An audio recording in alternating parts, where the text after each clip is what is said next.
Good morning and welcome everyone to the first webinar of our series of webinars presenting the results of the Living Co-Creation workshops led by industry. Very briefly, I'd like to firstly introduce you to our project Living Innovation to give context to this webinar. Living is an initiative started by 14 partners from all over Europe, including major industry leaders, civil society and research organizations. We have joined forces to co-create more responsible approaches to innovation in the areas of smart homes and smart health. Within the Living project, 20 co-creation workshops will take place in 5 European countries in 2019 and 2020. Those workshops have already started and aim to engage industry representatives, lead users, and citizens at eye level. Their goal is to jointly develop solutions that satisfy user needs, tackle societal challenges, and create new business opportunities. You can find more information about the project and take part if you wish on www.living-innovation.net. The webinar today presents the results of our first Living workshop led by Smart Homes in early June 2019. Smart Homes is the Dutch National Expert Center for Smart Houses and Smart Living. The workshop focused on sleep tech, user concerns and user needs. And this webinar, presenting the results of that workshop, is titled Tech in the Bedroom, an Unwelcome Guest. I would now like to introduce our featured presenters today, Ad van Berlo and Sarah Christina Wist. Ad van Berlo is both mechanical engineer and psychogerontologist and has a PhD in biomedical technology. In 1998, he founded Smart Homes, where he is currently research and development manager. Ad has 20 years of experience in smart home technology, smart living, care technology, e-health, and telemedicine. Furthermore, he was chair of the Forum Program Committee of the Active Assisted Living Forum 2012 in Eindhoven. Sarah Christina Wist holds a BA in Sociology and Political Science from the University of Mannheim and a master's in Empirical Political and Social Research from the University of Stuttgart. She has been a research associate at Dialogic since 2012, and since 2013, she's been leading research projects at the Center for Interdisciplinary Risk and Innovation Studies at the University of Stuttgart for Sirius. There, she is also the spokesperson for the research area participation, governance, and technology assessment. Sarah's main research fields are civil participation procedures and democratic innovations. Before we start, I would like to quickly make you aware that the webinar is being recorded and will be sent to you in the coming weeks. If problems arise with audio or video during the webinar, please use the chat box to inform us and we will try to get back to you as soon as possible. At the end of the webinar, we'll have some time for Q&A for attendees, so please feel free to ask questions using that chat box as well during the webinar, or send us your question to info@living-innovation.net. So with that, I will pass on to Sarah and Ad. Welcome to you both. Yeah, thank you, Teresa, for the introduction. And before I pass over to Ad, I would briefly say to you what we understand in responsible research and innovation before we jump into the concrete workshop. So what is responsible research and innovation? The main thing is that it is responsible innovation for and with the society. So the indispensable part of it all is that you engage social actors in the field of research and innovation. And why are we doing that? That can happen because of two reasons. First, I would like to mention the instrumental reason, because you get more appropriate results by including societal knowledge, ideas, capacities, values, etc.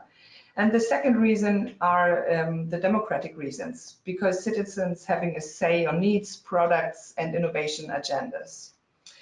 The main principles of responsible research and innovations, first of all, the most important, which is at the bottom, is the engagement, because public engagement is at the heart of all RRI principles.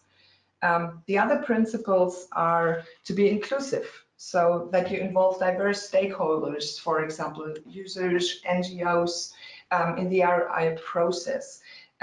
Mainly you involve the diverse stakeholders to get more knowledge and yeah, so that everyone who might be affected can participate. The second principle is that research is anticipatory, so that researchers and innovators are asked to include new perspectives in R&I agendas for risk assessments and management.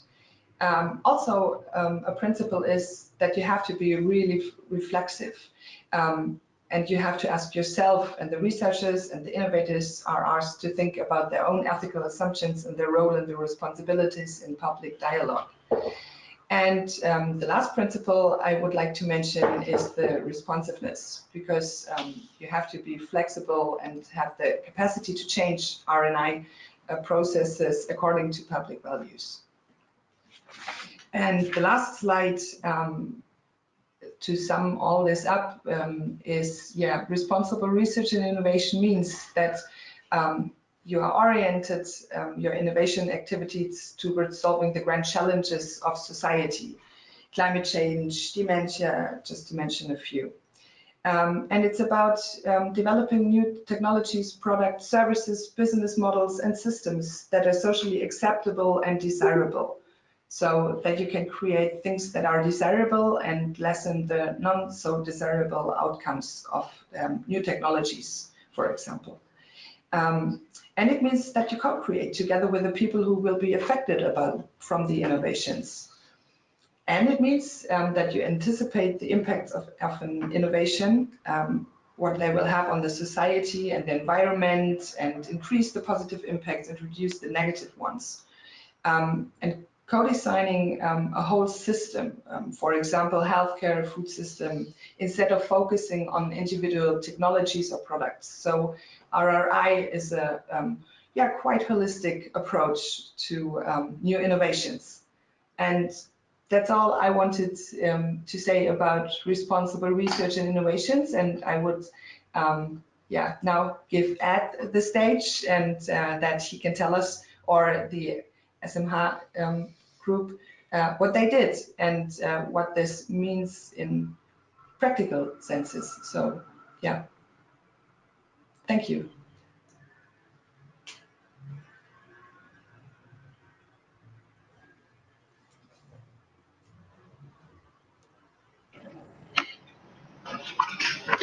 Yeah, good morning, everybody. This is Ad van Berlo from Smart Homes.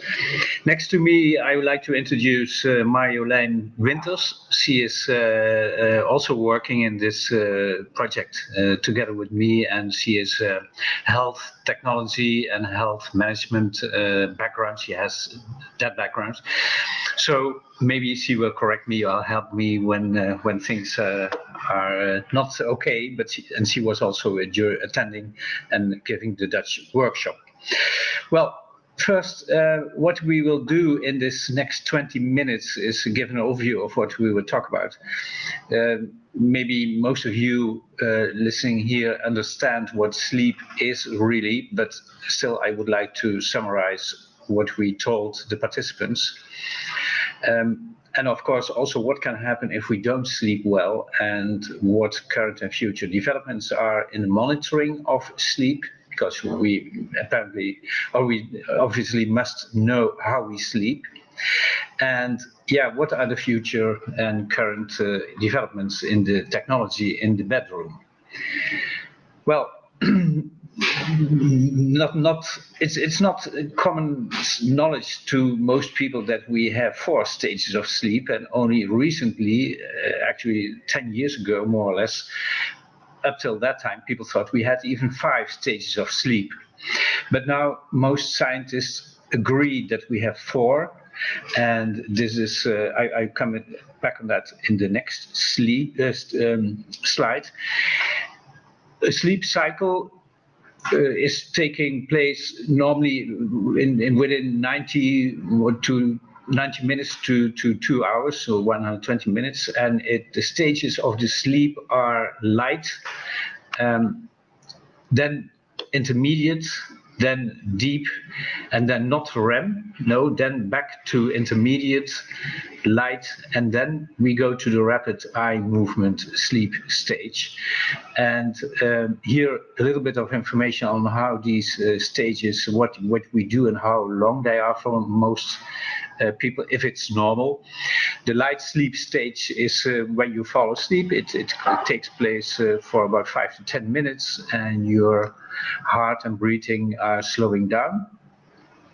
Then you go into what I call the intermediate sleep, which is has duration of 5 to 15 minutes, more or less. The body temperature drops, the digestion decreases. So you see here already when you have a meal before going to sleep that the physiology here, the intermediate sleep, is disturbed apparently. And so there are other activities that I cannot go into detail right now. And then the deep sleep, which is very important. Some people call it slow wave sleep or delta wave sleep. If you sleep well, if you are very well rested, you must have a deep sleep period, and most people have it between 3/4 and 1.5 hours for the whole night, but not, of course, in one stage, in several cycles. So the body repairs tissues, builds muscles and bone, and reinforces the immune system. So you see, it's very important. The rapid eye movement sleep is also important. It takes place up till between 10 minutes and 1 hour, and this is also the stage where you dream. And also dreaming is, although a lot of research is still going on, but is found very important. Well, one of the important findings around sleep is that every year there is a World Sleep Day survey. And this year, in spring 2019, 11,000 people responded from 12 countries. And you see here that the far majority, 80% wants to sleep better, and 10% sleeps very well only, and 62% sleeps poorly. So, on the other hand, what I find surprising, also looking at myself, that is 6.8 hours average sleep in weeknights is still quite high, I would say. But you see, people complain that they would like to sleep better, although they indicate that I sleep 6.8 hours on weeknights. The question is, of course, if this is true, if you don't monitor, maybe people lay in the bed on average almost 7 hours, but not really sleep well. So more than half have inconsistent bedtime routines, 3/4 have problems with insomnia and sleeping, and 60% says that it has an impact on daily life. So these figures are very, astonishing and dramatic, I would say. They're all very high. Well, the consequences of poor sleep, and I'm not going into detail because here it's more biology and physiology that we refer to, in recent literature only. But if you consider the cardiovascular diseases, which is still the most important cause for death, that not only diet and smoking and lack of exercise are important risk factors, but also poor sleep. The consequences for poor sleep can also lie in the area of Alzheimer. So it seems that when you sleep badly, that significantly higher levels of amyloid beta are in the brain. And if it continues to accumulate, as we know that protein deposits in the brain and stiffness in the brain vessels and so on are causing Alzheimer. Yeah, this is definitely one of the risk factors contributing to Alzheimer. Also, we know that obesity is associated, or the other way around, sleep loss is associated with obesity.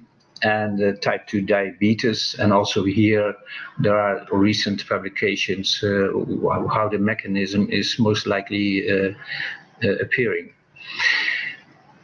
And also, well, this seems less important, but it's also an effect of sleeping too short, that dehydration of the body might even occur because that hormone vasopressin is clearly modulated in relation with the circadian rhythm.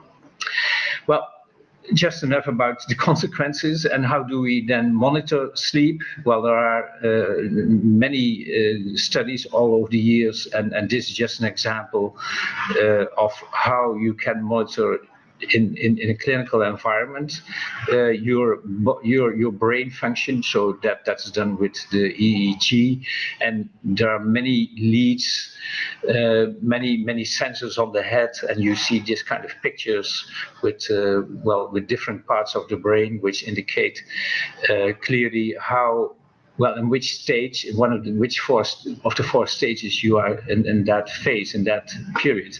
So you see in the middle again that figure with the four stages and all the leads, and here are just only 6 in the top, but there are many more leads that you can investigate. Then there are, the previous one was in a sleep clinic. The other one, which is more coming, the commercial devices which are on the market to monitor your sleep yourself. You see here just one example of the company Dream. And also again on the top you see the 4 stages, and then you can have several other sensors and leads, as we mentioned them, to see if there is something wrong or how you sleep. Such devices, for you to know, are in the order of magnitude of 500 to 800 euros. And there are still not many I mean, of course, if you go to the website of this company, it's performing very well, but I have not seen literature on the value of this kind of monitoring. More simple and cheaper one is this Beddit device, and I can tell you because I use it myself. It's a very thin sleeve on the mattress, but under the cover. You can see it on the app and the smartphone, and that works. It was the Finnish company Beddit, and it was acquired. It was taken over by Apple, so you can buy it in the Apple store. And this is just an example of how it monitors sleep. It monitors in the middle the heart rate, the resting heart rate, and in the right you see just an example of a monthly overview where you see January, February, where February is apparently very, no recordings, but just the sleep score on the left side, it says, 7 hours, 10 minutes sleeping time, 100 efficiency. The heartbeat went up that night, the average heartbeat, and also the breathing speed. This is less accurate than this one, and this is the watch, the newest, also have here only on the market of Fitbit. It's the Versa watch, but you have to use that watch during nighttime. And you see here in the middle, in the top already, a better and detailed information on the sleep stages again. So it's in Dutch here, but you see a deep phase, a deep sleep phase. It also, it's not, on the right side, you see for the whole night, again in Dutch, that the REM, the rapid eye movement, was 1 hour, the light sleep was 4 hours, and the deep sleep was only 32 minutes. So you see, you have here as the Fitbit Versa and also the previous one are 150 euros, a little bit less even. So you have an indication of what citizens can measure, what they need to pay for own measurement. This is another one I also use myself, so I'm happy to share here the results with that. And that's a ring, a smart ring, where you see on the left side, that the sleep contributors were deep sleep only 10 minutes, so that's not good, but all the others were blue, so that's okay. And the sleep score was 74 at that day, in the range up to 100.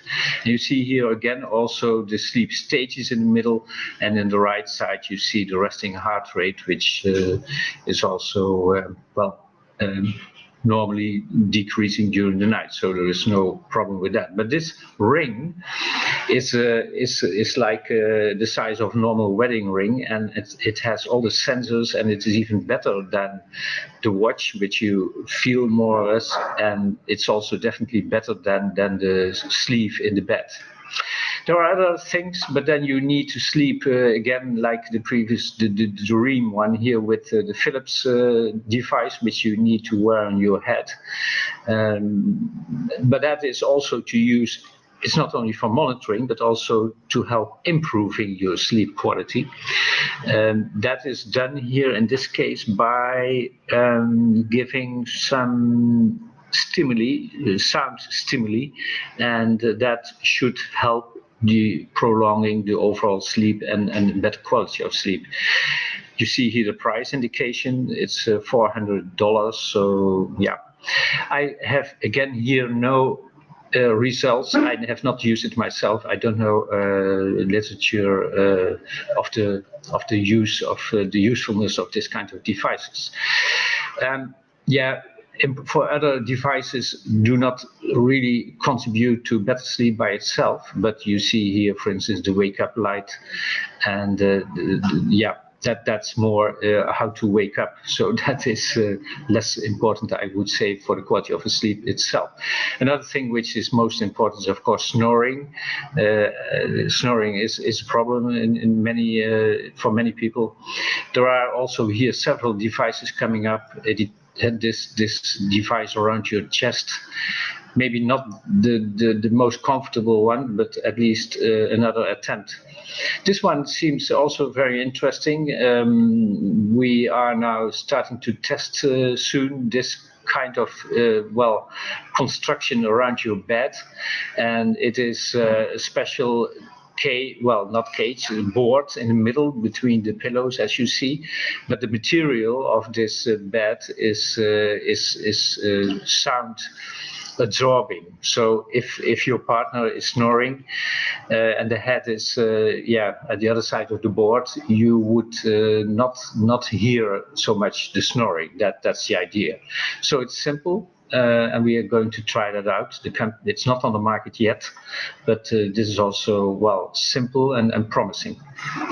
Yeah, another one which is has received quite some attention is the sleep robot. It's quite a big device, as you see. It also sends some sound. So you need to listen to it, and you decrease breathing, and you have more relaxation when you listen to the music. I have spoken to some persons that have used that device, but it was not so successful for these two persons that I talked to. It's also in the price magnitude of 400 or 500 euros, but yeah, would it really work? That's still not proven. Okay, so this was in a nutshell, in a summary, what we did and introduced to the people in the workshop, and then we now go to the results, the key findings of the workshop.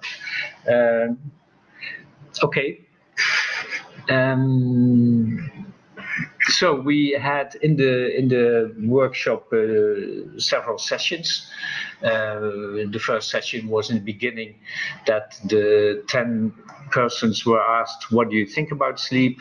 When you hear the word sleep, what does it mean for you, and so on. And after that brainstorming later on, we give that presentation, a much longer and extensive presentation as we did now. But there, then afterwards we asked people in group working on knowing what's on the market, what's coming up, where the developments are, how you can monitor, how reliable sleep monitoring is, and so on. What would you do yourself for improving your sleep if you need to improve, if you wish to improve the sleep? So that was done and communicated to everybody in the room. And at the end, we also looked at the responsible innovation part of it, because there were really indeed during the first part already some concerns about where is this going to.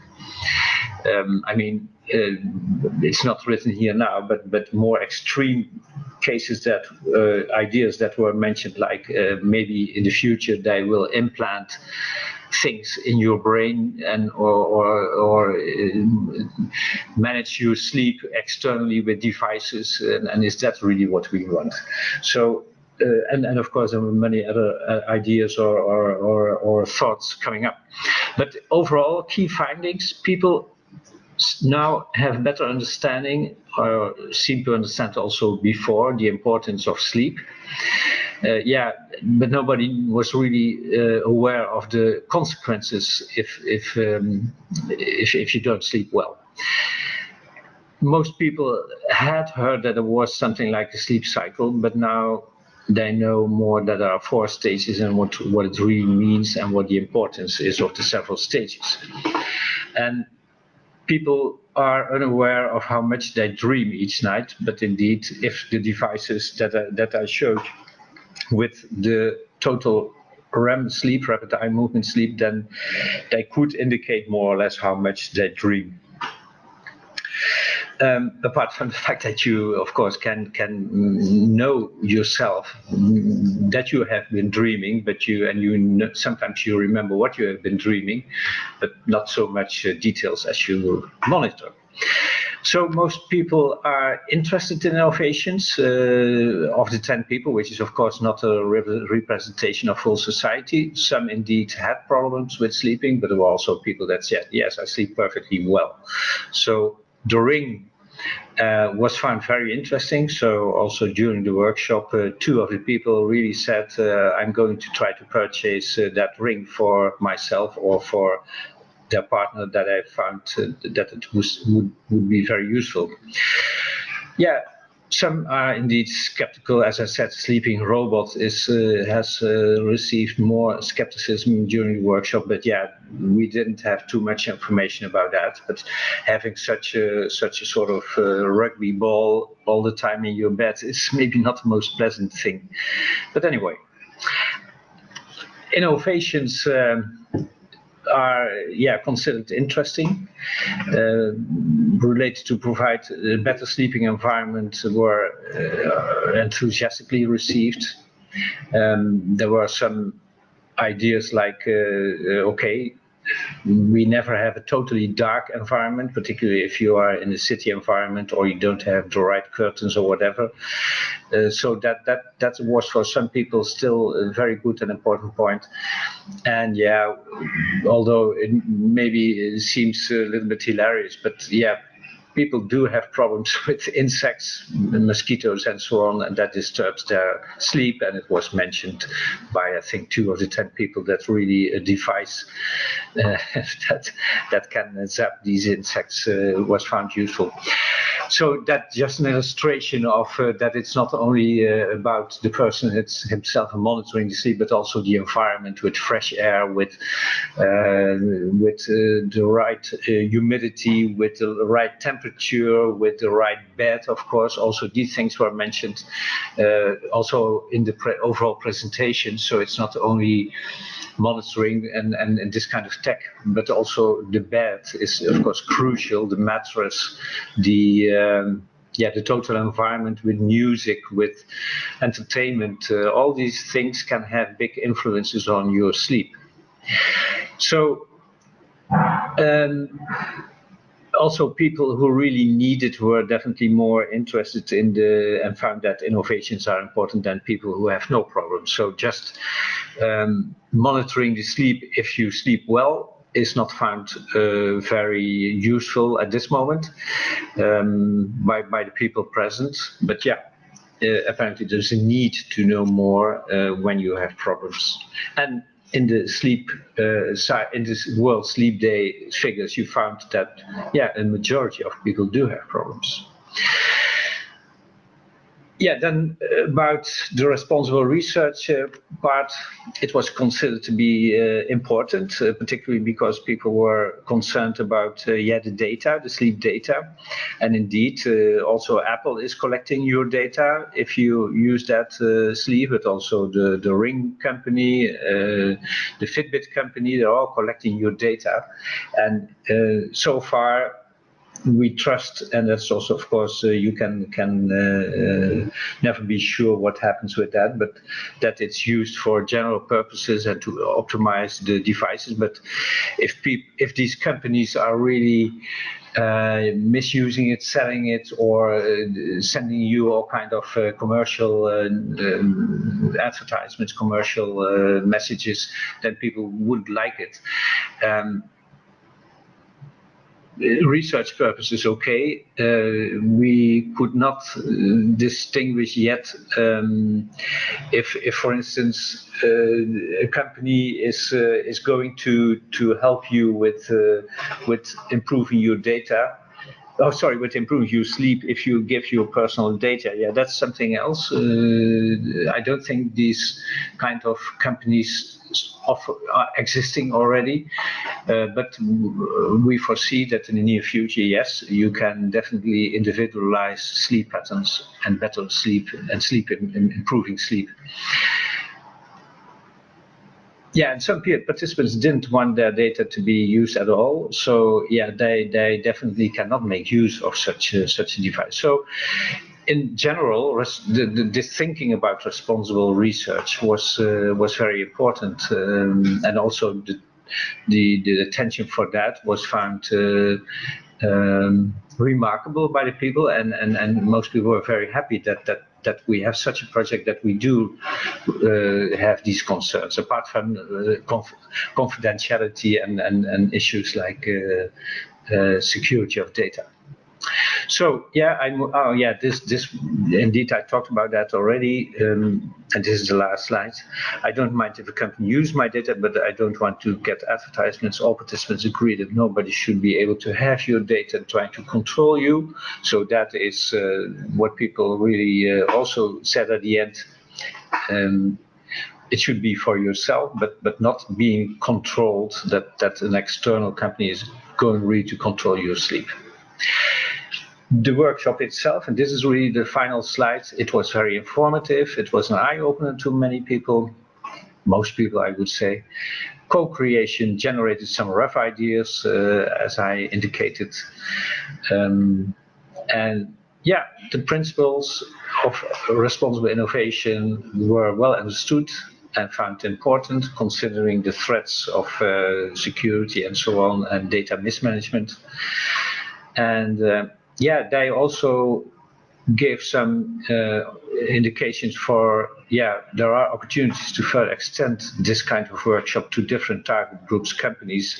So for instance, if a company has knows that the employees have problems with sleep, we think now that companies could also, have benefit of such kind of workshops, including even the responsible research activities, because everybody is concerned about that, and it will definitely help raising awareness. I think this is it for this moment.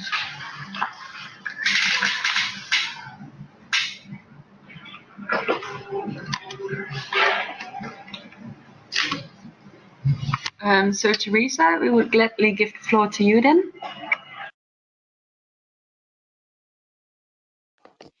Yes.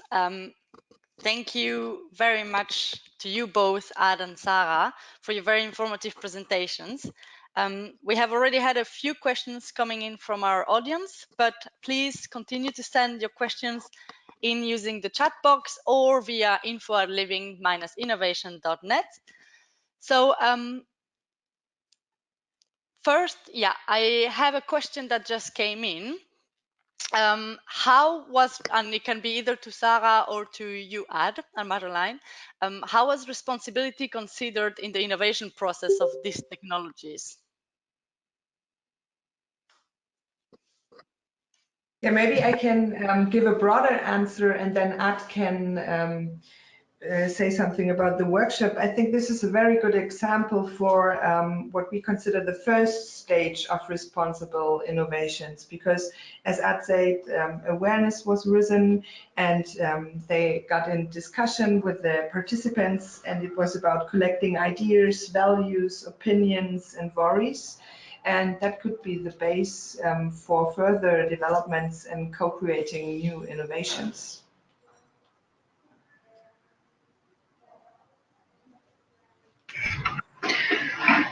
Yeah, I cannot add too much. It's yeah, already said. Also, yeah, by Sarah now. So yeah, I hope this is enough. Thank you. So the next question we got was from the experience of your workshop, what were the the three technologies that people use nowadays to monitor or to improve their sleep? Were there any other than the ones you just presented? And yeah, just would be interesting to know. No, of course we had only 10 people, and most people knew about the Fitbit. That is the most well-known device, and but none of the 10 used the Fitbit at this moment. They used the Fitbit. One person, I think, used the Fitbit just for the number of steps, but not for monitoring the sleep. So you're asking, the question was which three monitoring technologies people do use at this moment or do know about it? Yeah, which one are Yeah. the main three ones to help improve sleep? Yeah, people did not know about the Ring at all. People, yeah, I think they know about the mattress, a smart mattress. We didn't touch about that, but there are smart mattresses more coming up in the market. Probably that is number two. And the other thing is, yeah, definitely the sleep clinics, but then you have a problem, and maybe that's number one, because if you have apnea, whatever you call it, so the real big sleep disturbances, then you have to go to a sleep clinic, and there you get this one night sleeping in that clinic with all the sensors on your head, and people know about that. So apparently apnea is yeah, we know it's quite frequent. There's a high frequency of that impairment, I would say, and yeah, people know about that. That's it. Yeah, thank you. Another question then following that first one would be if you identified new potential technologies to improve sleeping quality during your workshop, and if so, which ones?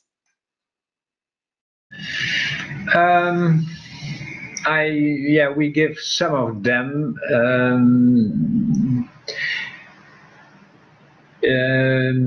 Yeah, I don't want to come back on the insect device. That doesn't mean really itself the big innovation, but indeed there was attention definitely for the environment in the bedroom. That is found important. More darkness, more quietness, more fresh air. But yeah, I mean, these devices exist. It's more that you need to install that in your bedroom, or you are maybe unfortunate that you live in the city center near the highway. You have a lot of sound and all these kind of noises. I mean, there's definitely need that people want to have improvements there. In the monitoring, not that, yeah, people were asking, of course, about the reliability of the data, and I think by itself the sleep data cannot be better than with such all these sensors on your head. But the question is if that is, apart from that you cannot have these devices at home, what are the alternatives? Are the alternatives with the Ring and so on, and with the headsets, are they good enough to monitor your sleep? I think so for the moment, also by own experience. Yeah, people trust that these kind of technologies will further improve and further be less intrusive. There's not much more. Maybe Marjolein? Yeah, maybe to add, there was also this discussion about the environment, and people were indicating that there was some kind of black hole in the far, far future where you can just lay in some kind of device and it blocks every sound, every light, so you get like the perfect sleeping environment. And people were discussing about this, like, could this be the future for sleeping in 2030 or maybe even farther away? So that was also a discussion we had. Yeah. Thank you. It's very interesting.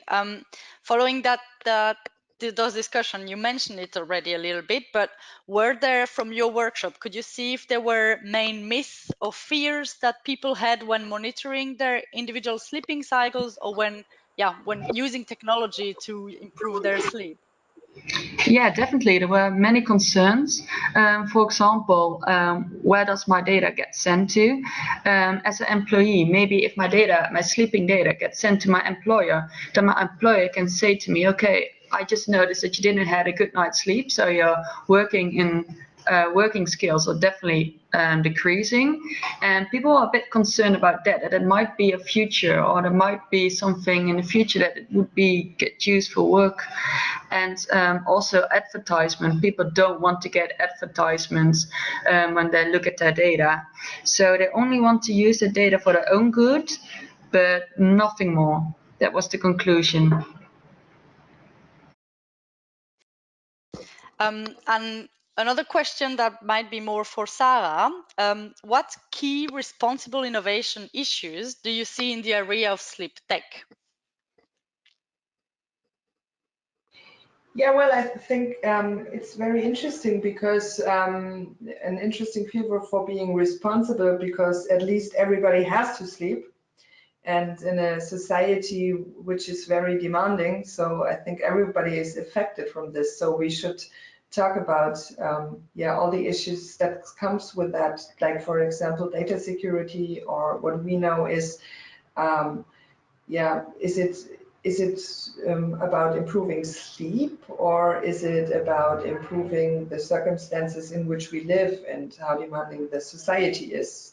So this is a broad field, and which has to discuss with almost everybody, not only the people suffering from sleep apnea or like in quotes real issues, but with everybody.